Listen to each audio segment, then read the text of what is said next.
Hello students, Pranam and welcome to Rajmadhav Vidya Vihar online classes.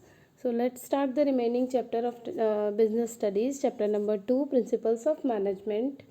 Okay principles of management में हमने thoughts of management के बारे में पढ़ा और थॉट्स ऑफ मैनेजमेंट के बारे में हम पढ़ रहे थे, जिसमें अलग अलग थॉट्स दिए हुए हैं कि कब कब कौन कौन से थॉट्स कब कब आए। ये प्रिंसिपल्स ऑफ मैनेजमेंट कौन कौन से टाइमिंग में कब कब ये थॉट्स आए और न्यू थॉट्स, क्योंकि हर समय हर चीज़ बदलती रहती है। तो हर चीज़ जब बदलती रहती है तो समय के हिसाब से जब बिज़नेस भी चेंज हो रहा है, बिज़नेस करने के जो तरीके हैं वो भी चेंज हो रहे हैं। So that is why principles भी उसके चेंज होने ही चाहिए। बट कब से ये शुरुआत हुई, तो थॉट्स ऑफ, पहले क्लासिकल थियोरी के बारे में हम पढ़ने वाले हैं कि थॉट्स ऑफ क्लासिकल थियोरी क्या है। क्लासिकल थियोरी का मतलब क्या हुआ कि क्लासिकल थियोरी 19वीं सेंचुरी तक, ठीक है, 19वीं सेंचुरी तक जो मैनेजमेंट थॉट्स थे उसको क्लासिकल थॉट्स कहा जाता है। जैसे कि the thoughts of the management presented, जब थॉट्स ऑफ द मैनेजमेंट दिया गया, प्रेजेंट किया गया till the end of the 19वीं सेंचुरी, 19वीं सेंचुरी के एंड तक, ठीक है, it is known as the thoughts of the classical theory. और इन्हीं थॉट्स को क्लासिकल थियोरी कहा जाता है, thoughts of the classical theory. Okay, 19वीं सेंचुरी के एंड तक में जो थॉट्स आए हैं प्रिंसिपल ऑफ मैनेजमेंट के, उनको thoughts of the classical theory कहा जाता है। बहुत ध्यान से समझना कि क्लासिकल थियोरी कहाँ पर कहा जाता है। तो क्लासिकल थियोरी 19वीं सेंचुरी के एंड तक में जो भी थॉट्स आए हैं, ओके, जो भी मैनेजमेंट से रिलेटेड जो भी थॉट्स प्रेजेंट किए गए हैं 19वीं सेंचुरी के एंड तक में, उसको थॉट ऑफ क्लासिकल थियोरी कहा जाता है। Main promoters of thoughts of classical theory are, जिन लोगों ने 19वीं सेंचुरी के एंड तक में जो भी थॉट्स दिए हुए हैं, वो जो प्रमोटर्स हैं या जो गुरुज हैं या जो थिंकर्स हैं, उनके जो नाम है वो Frederick Taylor, Max Weber, Gilbreth, Henry Grant, Henry Fayol. Okay, अब इसमें देखो, हमने आपको पहले भी हमने पढ़ा था इसके बारे में कि टेलर जो है वो फादर ऑफ मैनेजमेंट इन्वेंशन कहा जाता है। Taylor's contribution is thought of classical theory is very important. ये बहुत ही इंपॉर्टेंट है, इनका जो थॉट है वो। Scientific management principles presented by the, और जो फ्रेडरिक टेलर ने जो दिया, ठीक है, फ्रेडरिक टेलर ने जो भी थॉट्स अपने दिए हैं वो साइंटिफिक वे में दिए हुए हैं मैनेजमेंट से रिलेटेड। तो साइंटिफिक मैनेजमेंट उनको बोल सकते हैं कि scientific management principles presented by the Frederick Taylor also exist into the thoughts of the classical theory of management even today. आज भी इतना पुराने थॉट्स और इतने पुराने मैनेजमेंट के प्रिंसिपल्स होने के बावजूद आज भी कई जगह पर बिजनेस में इनके जो थॉट्स हैं उनका यूज़ किया जाता है, उसको समझा जाता है और उससे रिलेट किया जाता है बिजनेस को। Understood. Approach of scientific management favours scientific principles by time. Approach of scientific management favors scientific principles by time and motion study instead of traditional method। मतलब साइंटिफिक मैनेजमेंट को फेवर किया गया उस समय, यानी साइंटिफिक प्रिंसिपल्स समय के साथ में साइंटिफिक प्रिंसिपल्स जो है वो टाइम टू टाइम थोड़ा थोड़ा करके चेंज होते रहते हैं। So that is why traditional जो मेथड है उसके जगह पर, instead of the traditional method, उसकी जगह पर साइंटिफिक जो मेथड है मैनेजमेंट की, उसको यूज़ करना ज़्यादा बेटर रहता है। Main contribution of scientific principle lies into specialisation in management.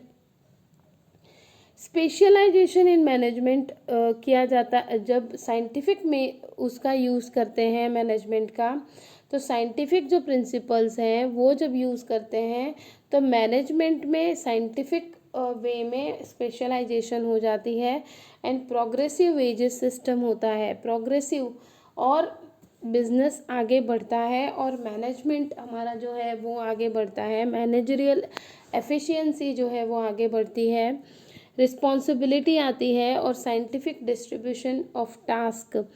जो भी साइंटिफिक डिस्ट्रीब्यूशन होता है उसमें रिस्पॉन्सिबिलिटी आती है, प्रोग्रेस होता है, ठीक है, स्पेशलाइजेशन आता है। ये सारी चीज़ें scientific principle of management use करने से होती हैं। सो कंट्रीब्यूशन ऑफ हेनरी फेयोल, जो हेनरी फेयोल का जो कंट्रीब्यूशन है इन thoughts of the classical theory is also significance, ये भी बहुत ही ज़रूरी है और इम्पॉर्टेंट है। He significantly contributed to thoughts of management by presenting general principles of management. उन्होंने बहुत ही हर जगह पर उन्होंने मैनेजमेंट में हेल्प की है, जो है फेयोल ने। लेकिन फेयोल ने ये कहा है प्रिंसिपल्स ऑफ मैनेजमेंट में भी उन्होंने बहुत ज़्यादा हेल्प की है। ही डिसाइडेड लेवल्स, उन्होंने क्या किया कि उन्होंने लेवल्स डिसाइड किए of different task in business units. Business unit में अलग अलग उस यूनिट के हिसाब से अलग अलग टास्क डिसाइड किए जाते हैं and try to decide limits of the task, और उस टास्क की लिमिट भी डिसाइड करने को कही जाती है। To perform managerial duty at different levels, managerial duties की भी एक लिमिटेशन होती है और उसको अलग अलग लेवल पर अलग अलग लिमिट्स में बांधा जाता है। He also provided universal principle of management as guideline, उन्होंने और यूनिवर्सल प्रिंसिपल जो है गाइडलाइन दी है मैनेजमेंट से related. Apart from this there is a contribution of Max Weber into thoughts of classical theory, और इसके अलावा मतलब टेलर के अलावा मैक्स वेबर के थॉट्स भी क्लासिकल थियरी में बहुत ही इम्पोर्टेंट है। Till the end of the 19th century formats and size started to change due to the industrial revolution. जब 19th सेंचुरी ख़त्म हुई उसके बाद में इंडस्ट्रियल रेवोल्यूशन आया और उसके बाद में बहुत सारे चेंजेस मैनेजमेंट से रिलेटेड आए। As a result need for the changes in it the arises due to the some limitations of thoughts.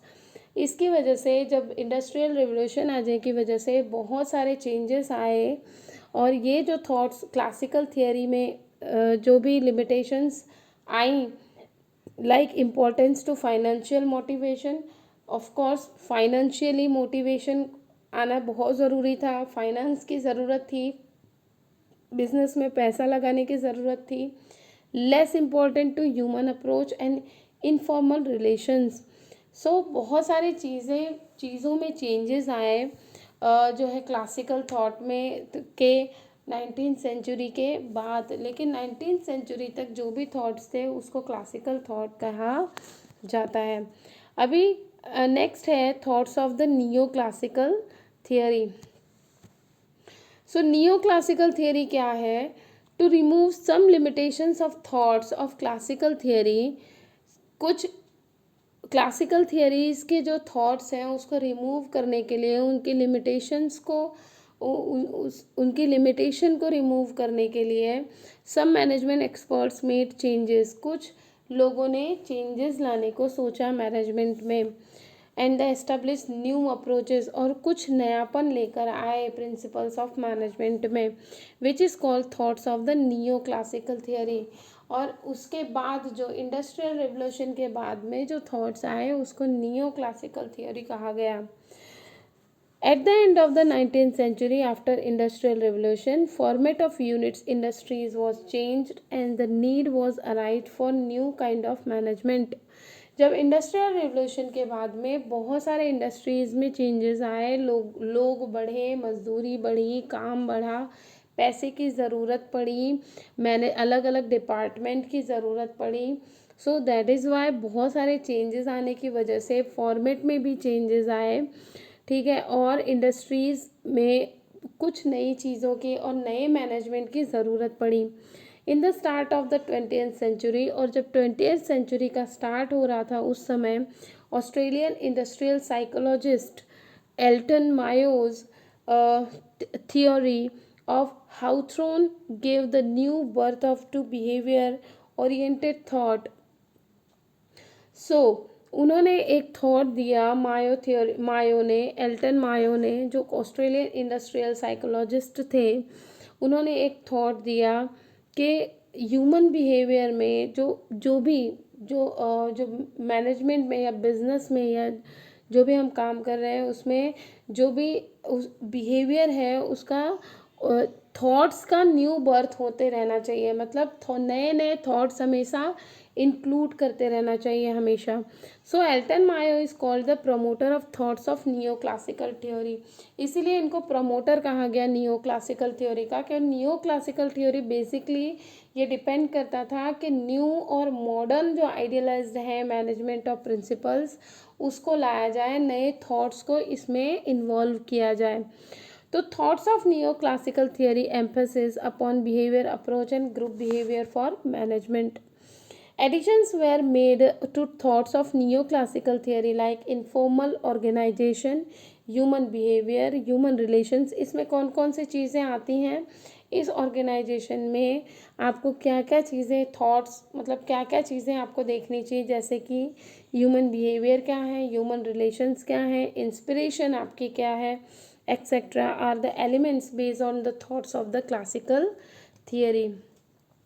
So Elton Mayo, okay, Herzberg, Rancis, Leichhardt, Cherries, Agris, and the McGregor and Maslow are main contributor to these thoughts। ये सारे के सारे neo classical theory के जो thinkers हैं वो हैं। In branches of thoughts of neo classical theory human relations और human behaviour thoughts, social mechanism thoughts, social arrangements thoughts are main. Human behaviour thought are as follow. अब human behaviour के बारे में हम पढ़ेंगे, लेकिन इसको नेक्स्ट लेक्चर में पढ़ेंगे। मॉडर्न जो मैनेजमेंट है thoughts of behaviour related. Next lecture में मिलते हैं, तब तक के लिए प्रणाम।